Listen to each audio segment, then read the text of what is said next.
everyone, this is Kurt ASMR. Hope you're doing really well today.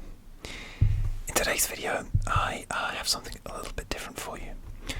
I would like to do a little challenge. I'm going to talk about some movies from my DVD Blu-ray collection. But what I'm going to do is I have a big box beside me of my entire collection, which is still quite big despite me having a huge cull clear out, and I gave a load away which I wasn't watching, and I just kept the ones which I really liked or were really hard to get. Like, I have quite a few rare indie movies, and what I thought it would be fun to do for you guys is a lucky dip. So I'm going to reach my hand down into the box, grab a random movie from my collection, and my challenge is just to talk about it without looking it up online, and just sort of riffing on it, and maybe telling you a little bit of a personal story about how I came across the movie and what it means to me, because I'm a huge movie fan. I've done a few like scratching on my DVD collection videos before, and tapping, scratching on my horror movie collection, which people seem to really like. So I did that for Halloween. I'm not actually the hugest horror fan. I just love all genres of all movies, really. But yeah, that was really popular, and so I'm really grateful for that. So without further ado, let's get on with this video.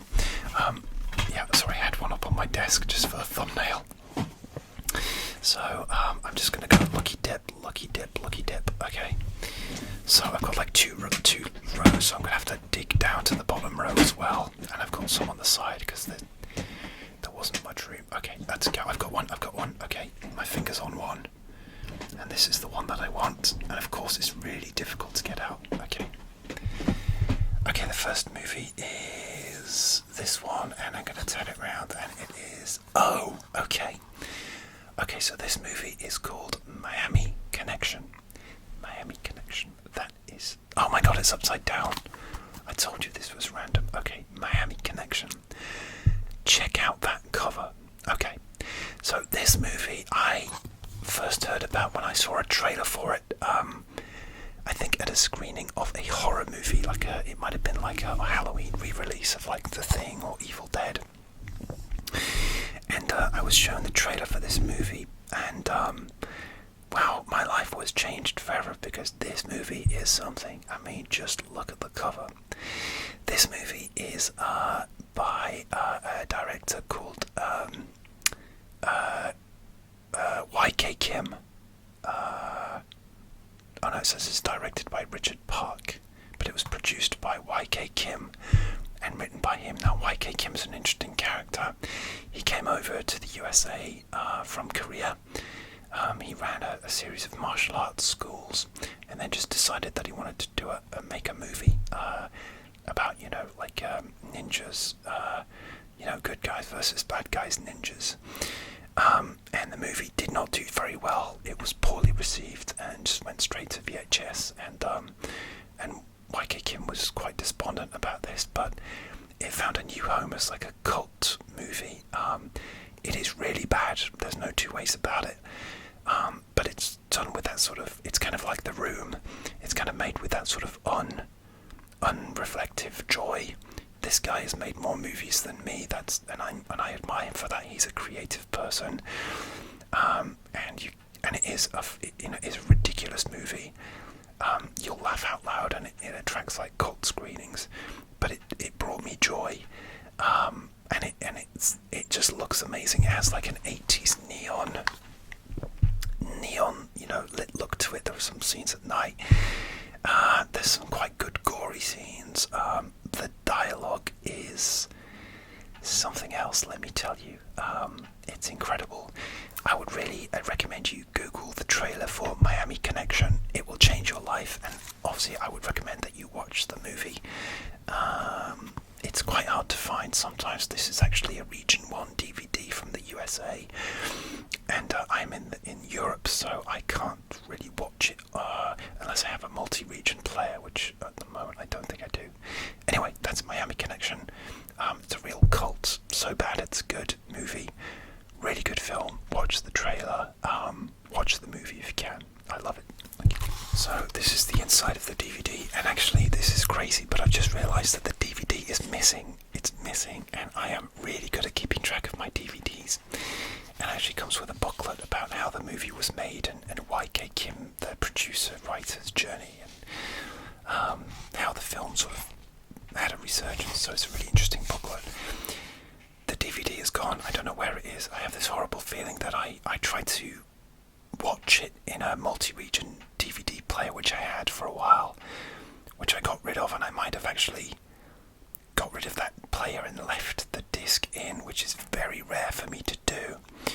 So I actually don't know where this is. I'm going to have to track that down. But yeah, Miami Connection. I'll be sad if I can't, if I haven't got that, but it's actually difficult to watch the disc. So maybe, I don't know. Yeah, I might have to get a digital copy that I can watch instead. But again, I'm sad. I don't know where this disc is. That's a bit odd. I think I've left it in this old DVD player, multi-region that I got rid of. So that's interesting. So that's thrown up an interesting mystery. Okay, right. After this call, I actually don't have many movies that I don't love because I was ruthless. Even movies that I do love, I got rid of because maybe I could get a better version or a better copy, or just I was ruthless. But okay, let's go top row this time. So I went bottom row last time, and I was sort of towards the bottom. So I'm going to go towards the top. I'm going to go the very top row, very top. Okay, and this movie is The Fox Family. Okay, cool. I might have talked about this on my DVD horror movie. And I'm sorry, I'm forgetting to tap on these. I'm so sorry. Fox Family is another quirky, it's Korean, and it's released by Terracotta Distribution. Terracotta Distribution, who do like Asian movies, quirky movies, maybe some horrors as well. And the Fox Family is like a sort of gothic, the closest thing I can describe it to is maybe like a Tim Burton vibe. So it's about a family. It's based on a Korean myth, which I am not familiar with, but about a family of foxes. They're literal foxes, but they can, they're like almost like werewolf type thing, where they can become human when the moon is in a certain house every 2,000 years or something. And if they can eat a human liver on the night of this one full moon, then they get to be human forever. So they become human. They set up a circus in Seoul, in South Korea, to pose as normal people, and they lure people into this circus to try and eat their liver on this one night. So they get them to join the circus. So it's great. Actually, the circus scenes are really well choreographed. It looks beautiful. It is actually very funny. It's a comedy horror, and it's one of those rare movies which I find it's quite horrific and disturbing, some of the imagery, but it's also quite funny as well. There are actually funny musical numbers in it as well. You actually sort of get invested in the characters, and it's funny, and a lot of the comedy comes from this like not quite human family trying to integrate into normal society. So it's really good, and I'll show you the DVD before I forget. So that's the DVD. That's the family, and that's one of the guys who they get to sort of join the circus. So it's a really good movie. I really recommend it. Okay, I'm just gonna started muted while I clipped the DVD closed. Okay, next I went top. I've got some on the side as well. I'm gonna go side, bottom, side, and the bottom row. This feels like a Blu-ray. Is it a Blu-ray? Yes, it is. Okay. Oh wow. Okay. All the weird ones tonight. Okay. How's this for a title? This is Cannibal Women in the Avocado Jungle of Death. Okay. So this movie I first came across when the film critic Mark Kermode was talking about it, about like sort of exploitation movies from the 1980s. But he was saying that this was actually a very good film, despite the title. and it's actually a very feminist film, and it actually has a quote on the back saying, an excellent film with a really great script, funny, entertaining movie, and it has, it doesn't have many extras on it, but it's a real feminist film, and the reason it is because like a woman is hired, and she's an explorer. I am just going to read you the synopsis because it's crazy. To avoid a serious avocado shortage, the US government hires feminist anthropology professor Margot Hunt, played by Shannon Tweed, to find the man-eating piranha women tribe who inhabit the avocado jungle of Southern California.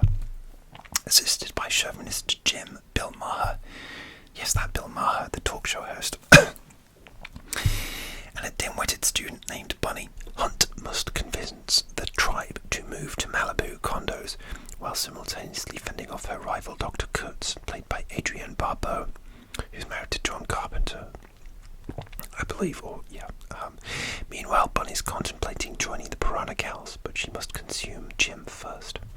So, it's a real feminist film about how, these piranha women in the avocado jungle have to create their own society, and they don't need men. But then they must consume men, I guess, eat them, and it's like, how far can it go? Has it gone too far?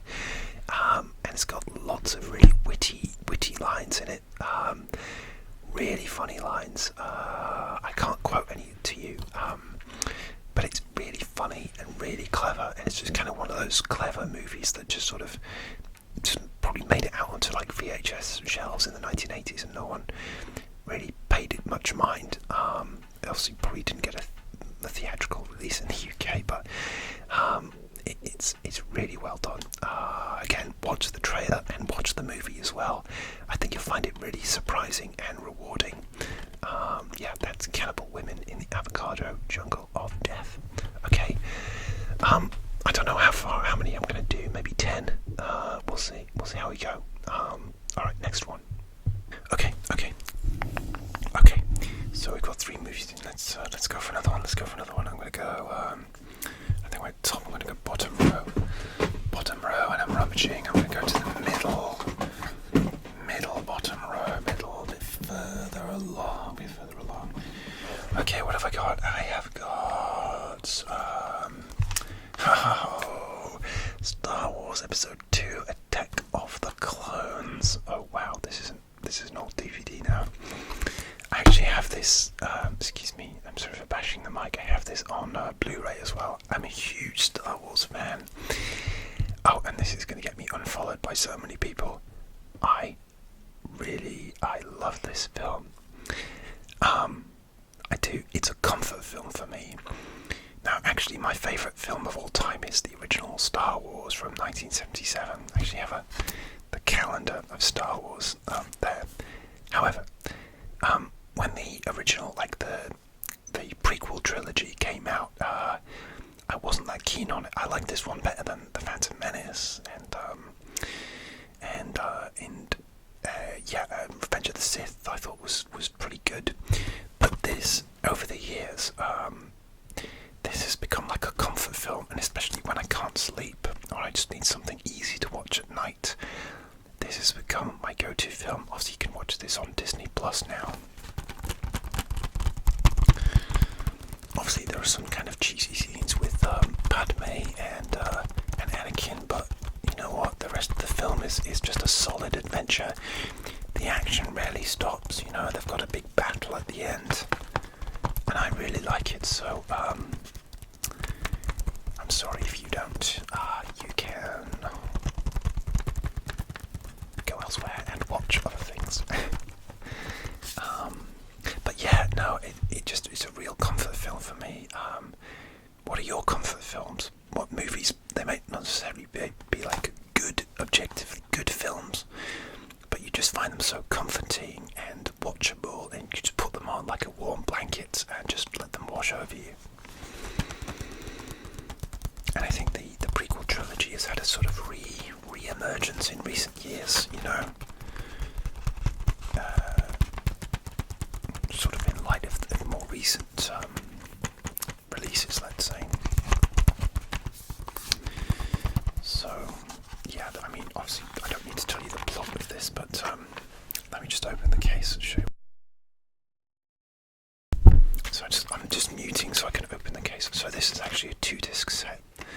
So you've got the movie. That's actually the extras, and that's the movie. And it has a cool booklet. I think the booklet maybe just has like the list of chapters or something like that. So let me see. I'm going to give a look out so you got the Yoda there. Okay. Oh, it's just basically like a guide to what's on the DVD, which is cool. That's Count Dooku. Yeah, and I actually haven't watched this for a long time. Just clicking it shut there. I haven't watched it for a long time, but it is and will always be a comfort film. Not my favourite Star Wars film, not my favourite film of all time, but it's such a warm blanket of a film, and for that I will always love it, and I will not make no apologies for that. Yeah, but I would love to know what your comfort movies are. Don't be shy. Don't be shy. You're in a safe space here. Let me know. Let me know. Okay, next. I'm going to go to the side. I've got some on the side at the top here. 1, 2, 3. What's this? Okay, this movie is... Oh, wow. Okay. Okay, this movie is called Cutie Honey. It is a Japanese film. And it's based on an anime character, I believe. So, yeah, manga comic. So it's a live-action version of that. And so it's very, from what we can see, it's very colourful. It's very comic booky, and it's for me, it has a kind of like a Power Rangers vibe. I don't know if some of you guys maybe remember Power Rangers, but it definitely had that kind of vibe to it. And it's colourful and it's silly. It's kind of, and the colours in the film are very day glow as well. So it's quite it's quite good in that way. So the reason I bought this was actually I've had this quite a few years, and I bought this when I was at university, trying to figure out what to write for my dissertation, and I did end up writing my dissertation on Japanese and Korean cinema. And I think that I bought this possibly thinking it might be one that I might end up writing about, but I ended up not choosing it to write about because I could only write about. I ended up writing about 3 movies, 2 Japanese films and 1 Korean film, and I didn't choose this one to write about. However, I found the film really entertaining, and it has survived all the years of my DVD clear-outs because it's unique, it's fun, it's entertaining, it's very cheesy.